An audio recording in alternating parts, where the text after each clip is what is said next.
Hi guys! Magandang gabi! Welcome back po dito sa Gandara SRU channel for Showbiz Update. Andito na naman nga po akong muli nagbabalik ang nagmamaganda po ninyong kachismosang Kim Pao upang magatid sa inyo ng latest update and fresh happenings patungkol kay Kim Chiu and Paolo Avellino. And para nga po sa gabing ito ang mainit nating chika ay may kinalaman na po dito sa event ng Kim Pao para po sa Chowking Chow Handa para sa Christmas lighting.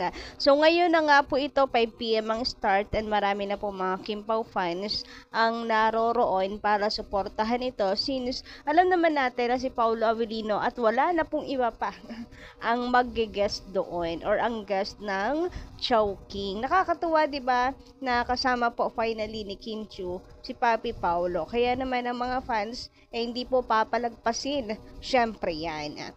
And ang good news natin ay mayroon pong mainit na pinag-uusapan ngayon sa social media na kung saan tila marami pong nabingi dito sa sinabing asawa raw ni Kim Chiu yung kanya kasama. Huy, grabehan naman talaga yung pandinig ng mga Kim Pao fans. So, mamaya pag-uusapan po natin yan at tatalakayin. But before that, sa mga di pa po nakasubscribe dito sa ating channel, maaari lamang napindutin po ninyo ang subscribe button at pakidamay na rin ng notification bell para mag-updated po kayo at ma-notify tuwing may bago tayong chika at balita hinggil sa Kim Pao. Basta mga balita na may kinalaman kay Kim Chiu and Paolo Avellino, sagot na natin yan. And unahin nga natin pag-usapan po sa gabing ito yung tungkol sa hula sa Kim Pao. So ang dami pong nagsasabi sa atin na halos lahat ng mga hula tungkol kay Kim and Paolo, sila talagang endgame.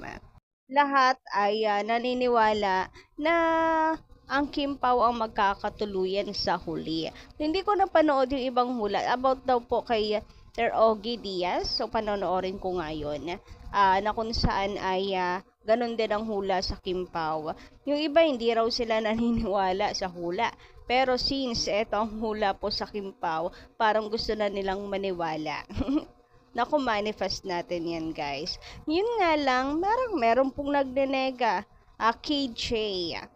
So, meron po nag-comment sa atin pala, guys, mula po kay Miss Emelita Mercado. Maganda rin gabi.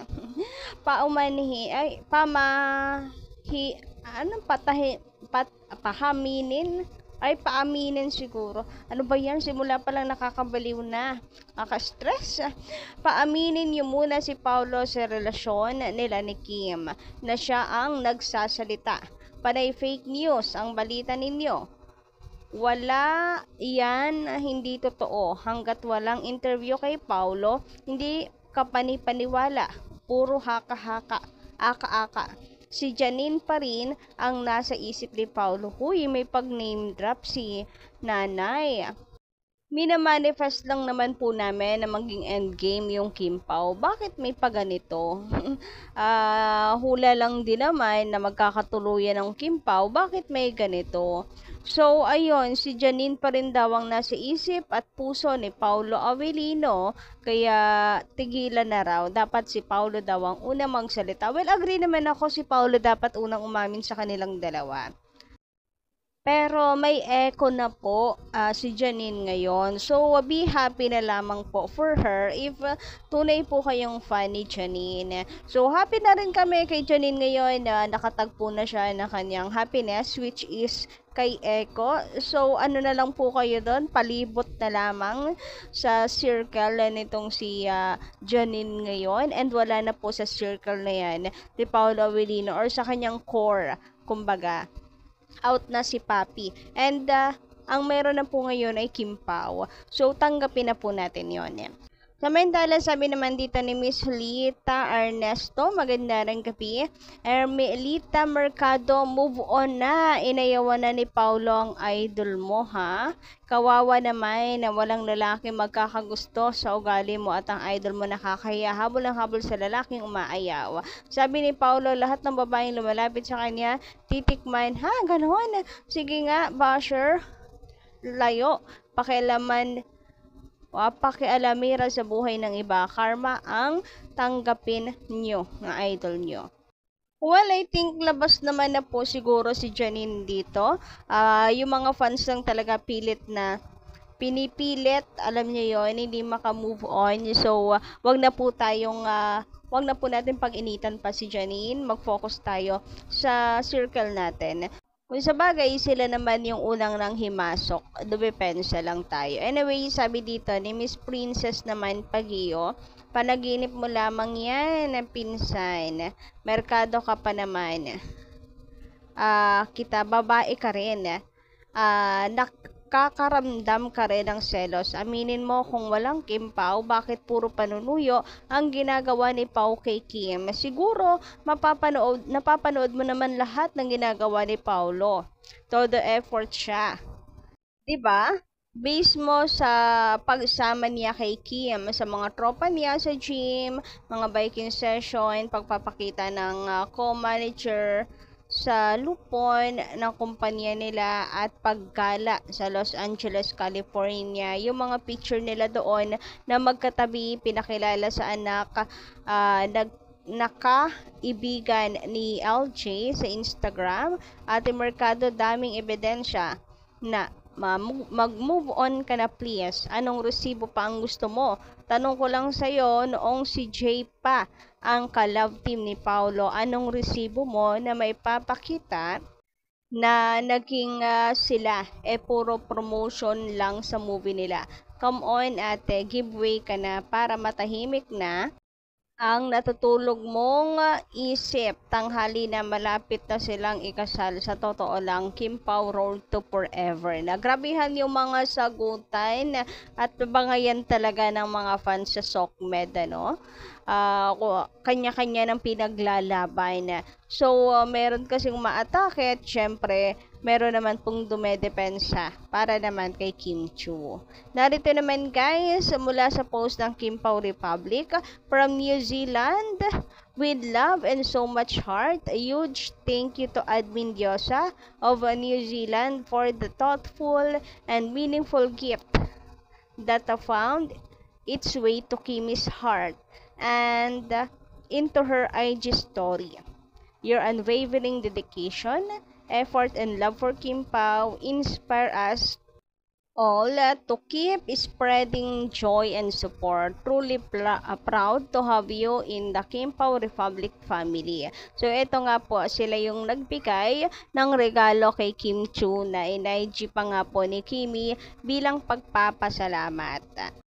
Samantala, dumako naman po tayo dito sa ganap ni Kim Chu sa Showtime kanina nung saan meron pa nga po siyang pag-promote ng kanilang event ni Papi Paulo para sa Chowking.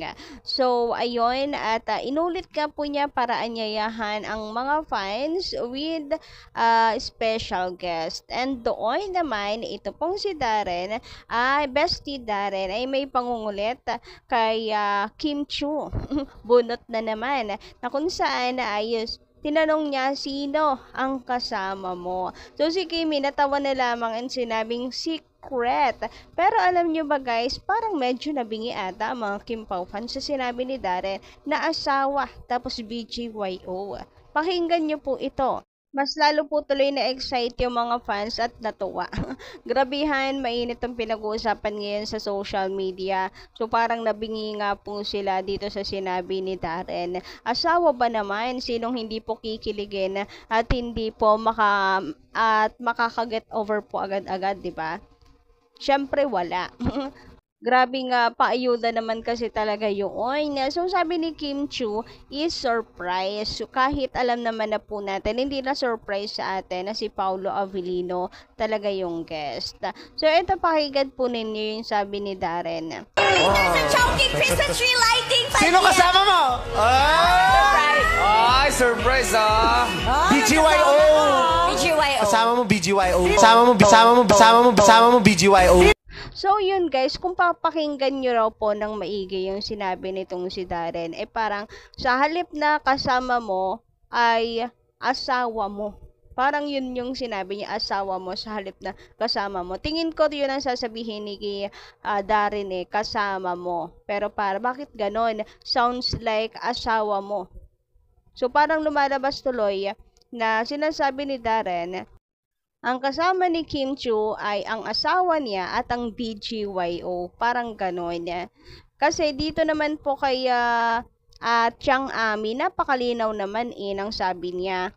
Napakalinaw nung sinabi ni Chiang Ami na sino kasama mo. Tapos pakinggan niyo yung pagkakaiba basta guys, eto. Kasama mo, kasama mo, So ayun, malinaw daw yung kay Chiang Ami, pero yung kay Darren asawa daw talaga. So kayo guys, ano pong inyong dinig at say patungkol dito? Pa-comment nga lang po dyan sa baba. Hanggang dito lang muna ang ating update. Maraming salamat sa pakikinigan. Kita-kits tayo sa susunod dating balita about sa Kim Pao.